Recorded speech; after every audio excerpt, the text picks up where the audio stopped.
जमीन पर जंग की वजह से जमीन तबाह हो गई थी, इसलिए कुछ लोगों को चांद पर भेजा गया ताकि वो वहां जाकर बाकी इंसानों के लिए कॉलोनियां बना सके। और जब ये सारा काम हो गया, जिसके बाद इंसान जमीन को छोड़कर चांद पर रहने के लिए चले गए। जिसके बाद इंसानों ने चांद पर माइनिंग करना शुरू किया ताकि वो चांद पर जिंदगी गुजारने के आसान तरीके तलाश कर सके। तो बहुत से लोगों को माइनिंग के लिए रखा गया, जिनको माइनर्स कहा गया, और ये असूल भी बनाया गया कि ये माइनर्स चांद पर अपनी फैमिली के साथ रहेंगे। अब हमें माइनर्स के कुछ बच्चे दिखाए जाते हैं जो इसी जगह यानी चांद पर पैदा हुए थे। ये सब स्पेस रोवर यानी चांद पर चलने वाली गाड़ी को चुराने की कोशिश कर रहे थे। फिर वहाँ कोई आता है जिससे सब डर कर छुप जाते हैं। इनमें से एक बच्चा जिसका नाम कालिब था, इसके हाथ में एक कैप्सूल है। इसके डैड एक माइनर है जो काम करने के दौरान मारे गए। कालिब को 3 दिन के बाद ओमेगा पर भेजने का फैसला किया जाता है, जहाँ पर इसको एक और फैमिली को गोद दे दिया जाएगा, जहाँ पर जिंदगी बहुत खुशहाल है। लोग बहुत मजे से जिंदगी गुजारते हैं। यहाँ हमें बताया जाता है कि चांद से ओमेगा तक जाने में तकरीबन 75 साल लगते हैं, जिसके दौरान सफर करने वाला इंसान एक चैम्बर में रहता है, जिससे इंसान की उम्र में इजाफा नहीं होता। और जब वो चांद से ओमेगा तक पहुंचता है तो उसकी उम्र इतनी ही होती है। कालिब जानता था कि उसे ओमेगा पर जाने में 75 साल लगेंगे, लेकिन कालिब यहाँ से नहीं जाना चाहता था। वो जानता था कि वो अपने दोस्तों से दोबारा नहीं मिल पाएगा। इसे एक लेडी बताती है कि अगले दिन मीटियोर्स का तूफान आने वाला है, जिसके बाद आपको ओमेगा के लिए रवाना होना होगा। कालिब अपने डैड को बहुत याद कर रहा था। वो याद करता है कि वो किस तरह बहुत ऊंचाई पर जाकर अपने डैड के साथ बेस में बैठा करता था। इसे याद था कि उसके डैड ने उसे बताया था कि चांद के उस पार एक खतरनाक चीज आकर टकराई थी, जिससे वहाँ पर एक बहुत बड़ा गड्ढा बन गया। तुम एक बार वहाँ जाकर इस जगह को जरूर देखना। लेकिन किसी भी इंसान को चांद के उस पार जाने की इजाजत नहीं थी। और जिस कैप्सूल को हमने कालिब के हाथ में देखा, वो एक गार्ड ने इसे दिया था, जो इसे इसके डैड की राख में से मिला था। अब जब कालिब बैठा ये सोच रहा था, इसके 3 दोस्त इसके पास आते हैं, जो इसके जाने से बहुत ज्यादा दुखी थे। इनमें से एक जिसका नाम डेलन होता है, वो कालिब के डैड की आखिरी ख्वाहिश को जानता था, जो क्रेटर्स के पास जाने की थी। डेलन कहता है क्यों ना तुम्हारे जाने से पहले हम इस क्रेटर को देख कर आए, इस तरह तुम्हारे डैड की आखिरी ख्वाहिश भी पूरी हो जाएगी। लेकिन ये सब कुछ इतना आसान नहीं था। वो चीजें जिनकी वहाँ जाने के लिए उनको जरूरत होती है, वो इन चीजों को इकट्ठा करने लगते हैं। अब इन्हें यहाँ से निकलने के लिए एक कोड की जरूरत होती है। डेलन बताता है कि यहाँ पर एक लड़की है जिसका नाम एडिसन है। एडिसन कुछ दिन पहले ही जमीन से चांद पर शिफ्ट हुई है। इसका कोई दोस्त नहीं है। डेलन कहता है क्या पता वो कोड के बारे में जानती हो। जब वो एडिसन से बात करने जाता है, वो इससे कोई बात नहीं करती और वहाँ से चली जाती है। ये देखकर डेलन इसका पीछा करता है और इसे सब कुछ बताता है। वो कहता है मैं शुरू से ही तुमसे दोस्ती करना चाहता हूँ, सब लोग आपको अजीब ही क्यों ना समझते हो। एडिसन सब कुछ सुनती है और कहती है ठीक है, मैं तुम लोगों की मदद के लिए तैयार हूँ, लेकिन तुम्हारे इस मिशन में मैं भी तुम्हारे साथ चलूंगी। डेलन इसकी बात सुनता है और इसे अपने साथ ले जाने के लिए तैयार हो जाता है। सब बच्चे स्पेस रोवर के पास पहुंच गए हैं। कालिब पहले ही इसकी अलार्म की तार को खींचता है ताकि इसका अलार्म बंद हो जाए। फिर वो एडिसन का बताया हुआ कोड लिखता है, जिससे दरवाजा खुल जाता है। वो सब अब जाने के लिए तैयार थे। रोवर को चलाने की जिम्मेदारी डेलन पर थी, क्योंकि इन सब में वही ड्राइविंग जानता था। वो सब वहाँ से चले जाते हैं। उन्होंने पहली बार चांद की सतह को देखा था। वो सब बहुत खुश होते हैं, लेकिन इन लोगों को मीटियोर्स के तूफान से पहले वापस आना था। सफर के दौरान हर कोई अपने बारे में बताना शुरू कर देता है। कालिब कहता है कि मेरे डैड ने मुझे बताया था कि लोगों को चांद पर कैसे भेजा गया और फिर इनसे माइनिंग करवाई गई, लेकिन चांद पर रहकर कोई भी इंसान माइनिंग के काम को लगातार नहीं कर सकता। जैसा कि वो इंसान काम के दौरान मर जाए, फिर इसके बेटे या इसके खानदान के किसी फर्द को इसका काम मुकम्मल करना होगा। इसके लिए शर्त सिर्फ ये होती है कि बेटे की उम्र 18 साल होनी चाहिए। अगर वो इससे छोटा होगा, फिर इसको एक और खानदान को गोद दे दिया जाएगा जो ओमेगा प्लेनेट पर रहते होंगे। जिन्होंने चांद पर भेजा था, वो अपनी जिंदगी ओमेगा पर जाकर खुशी से गुजारने लगे। एडिसन कहती है तो क्या, एक माइनिंग करने का ही तो काम दिया गया था। एडिसन एक साइंटिस्ट की बेटी थी और यहाँ वो असल बात के बारे में नहीं जानती थी। यहाँ डेलन इससे सब कुछ बताता है कि अगर माइनिंग करने वाला शख्स मर जाए, फिर इसके बेटे को बाकी साल पूरे करने होते हैं। ये सुनकर एडिसन थोड़ा हैरान हो जाती है। अब आगे का रास्ता इन्हें पैदल चल के तय करना था। वो सब अपने स्पेस सूट पहन लेते हैं। इन सब में एडिसन का सूट थोड़ा अलग था। फिर वो सब बाहर आते हैं, जहाँ ग्रेविटी ना होने की वजह से वो सब हवा में उड़ने लगते हैं। वो सब यहाँ खेलना शुरू कर देते हैं। जब एडिसन की नजर जमीन पर पड़ती है तो वो थोड़ा उदास हो जाती है और जमीन पर अपने दूसरे पलों को याद करने लगती है। जब एडिसन वापस आती है, वो देखती है कि कालिब, डेलन हर कोई एक ऑक्सीजन गैस कंटेनर की मदद से स्पेस में ऊंचाई में जा रहा है। उन्होंने खुद को रोवर के साथ बांधा हुआ है ताकि वो स्पेस में दूर तक ना जाए। एडिसन ये देखती है और कहती है कि ये खतरनाक हो सकता है, ऐसा मत करो। जब ये सब कालिब का एक फ्रेंड करने लगता है, फिर एक झटके की वजह से इसकी रस्सी टूट जाती है, जिसकी वजह से वो स्पेस में बहुत दूर चला जाता है। सब देखकर कालिब कालिब और उसके दूसरे दोस्त इसको बचाने की कोशिश करते हैं। सबने मुश्किल से अपने दोस्त को बचा लिया था, लेकिन इस सब में इनकी बहुत सारी ऑक्सीजन खत्म हो जाती है। इनके पास अब इतनी ऑक्सीजन नहीं थी कि वो गड्ढे तक पहुंच सके। सब बुरी तरह फंस गए थे। फिर कालिब को याद आता है कि इसके एक दोस्त ने इसे बताया था कि यहाँ कहीं पर एक आउटपोस्ट है। ये सुनकर कालिब का एक दोस्त कहता है कि मैं वहाँ नहीं जाऊंगा क्योंकि मेरे भाई ने मुझे बताया था कि वहाँ भूत रहते हैं।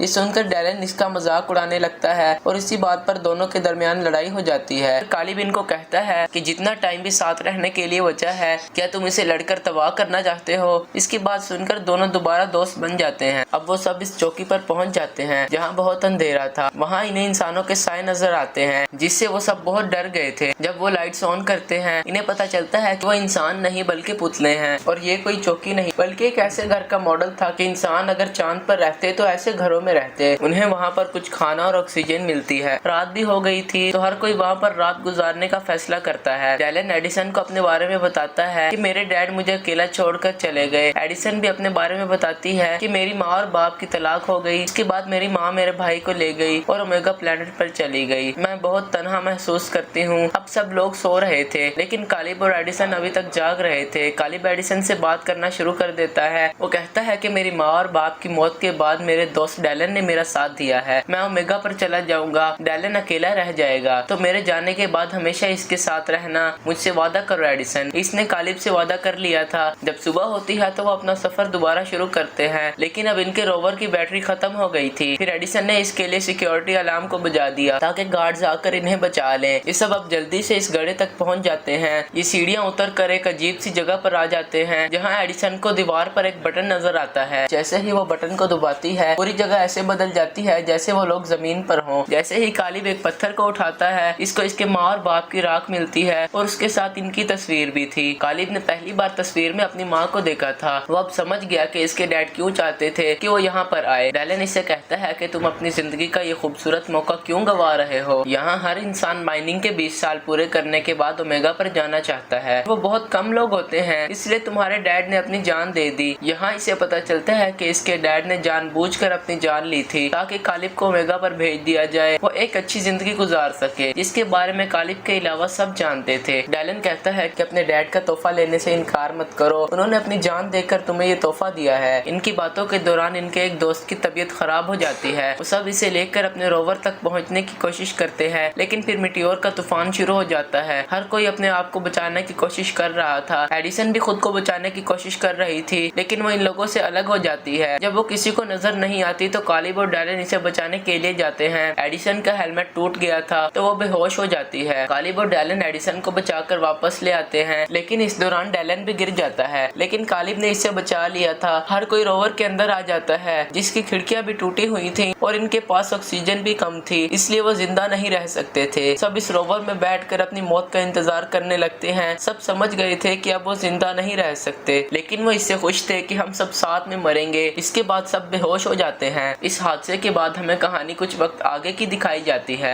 हमें कालिब दिखाया जाता है जो ओमेगा पर पहुंच गया था, जिसका मतलब है कि इस हादसे को 75 साल हो चुके थे। चांद पर से ओमेगा पर जाने में 75 साल लगते हैं, जिसके दौरान सफर करने वाला इंसान एक चैम्बर में रहता है, जिससे इसकी उम्र भी नहीं बढ़ती। जब वो चांद से ओमेगा तक पहुंचता है तो वो उतने ही साल का होता है। वो अपने दोस्तों के बारे में जानना चाहता था। फिर एक नर्स आती है और इसे एक ऑडियो डिवाइस देती है जिसमें इसके दोस्तों की रिकॉर्डिंग मौजूद थी। इससे पता चलता है कि वो सब उस दिन बच गए थे। इसको ये भी पता चलता है कि इसके दोस्त अपनी आधी जिंदगी गुजार चुके हैं। जैसा कि एक दोस्त ने अपनी बेसबॉल टीम शुरू की और दूसरा दोस्त एडमिनिस्टर बन गया, तो बाकी वादे के मुताबिक एडिसन ने डैलन से शादी कर ली थी। अपने दोस्तों की जिंदगी के बारे में जानकर कालिब बहुत खुश होता है, लेकिन अब भी इसको इस बात का दुख था कि वो अपनी जिंदगी अपने दोस्तों के साथ नहीं गुजार सका। ओमेगा प्लेनेट पर एक फैमिली ने कालिब को गोद लिया था। वो इस माहौल में गुम हो जाता है। वो यहाँ पर एडिसन के भाई को भी ढूंढता है, जिसके बारे में एडिसन ने बताया था। कालिब एडिसन के भाई को इसकी बहन के अच्छे कामों के बारे में बताता है, जिसने चांद पर माइनिंग जैसे असूलों के खिलाफ काम करके इनको खत्म किया। और इसी के साथ इस फिल्म की कहानी यहीं पर एंड हो जाती है।